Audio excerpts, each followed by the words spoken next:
Yes, thank you, Chair. First of all, I would like to say it's a shame that the rapporteur isn't here, because I was going to compliment him on his excellent report and thank him for the good cooperation. But he's not here, unfortunately. But what is worse is that the Council, once again, is not present, and I take that as a sign for their lack of commitment to these important matters, in particular when we are talking about human rights in our external relations. And I'll come back to it later on, but when it comes to taking security measures, measures against terrorism and crime, then they're always very present, then they can take very quick decisions, but when it's about human rights, they're not here.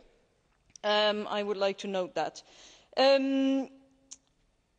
I think this is a very important report because it touches upon the very heart, the very core of the European Union, namely democracy, human rights and individual freedoms. And I am particularly happy with paragraph 17, the first indent, which reads, and I have shortened it a little bit, that the promotion of democratic standards, human rights, political freedoms are a key dimension of external relations and central to our overall goals. As far as I'm concerned, that is one of the key paragraphs in this report, because in the last 6 years we have taken a lot of measures in the fight against terrorism and crime, but it's been very unbalanced because the side of human rights has been completely underexposed. We have been talking a lot about human rights and about civil liberties and about democracy, but I wonder if we still have the same moral authority in the world. If we look at, for example, Guantanamo Bay, if we look at the CIA renditions and secret detentions, and the fact that the Council until today has failed to reply to any of the issues that were raised. If I look at the fact that the human rights violations in Russia meet with only very timid condemnations by the European Union, by the fact that the summit this weekend will very probably eliminate the Charter of Fundamental Rights from the Constitution. What kind of political signal is that? I think we should stop talking about human rights and democracy, but actually start implementing them and take them seriously. Then a second issue is, of course, democratic accountability, which is rightfully strongly underlined by the rapporteur.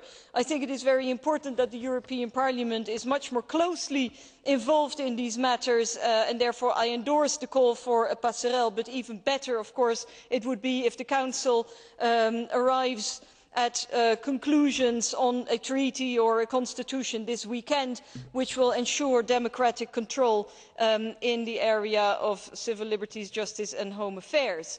Now, when it comes to the fight against terrorism, and Martin Roux has already highlighted it, there are cases like SWIFT and PNR, which are very topical these days, and where we have to say there is no democratic oversight. The agreement that we will probably reach with the Americans does not meet our standards. It simply does not meet our standards. And I'm actually beginning to wonder, and again I'm addressing myself to the empty chair in front of me, how hard the Council has been negotiating. We know that the Commission has made a major effort, but I wonder about the Council.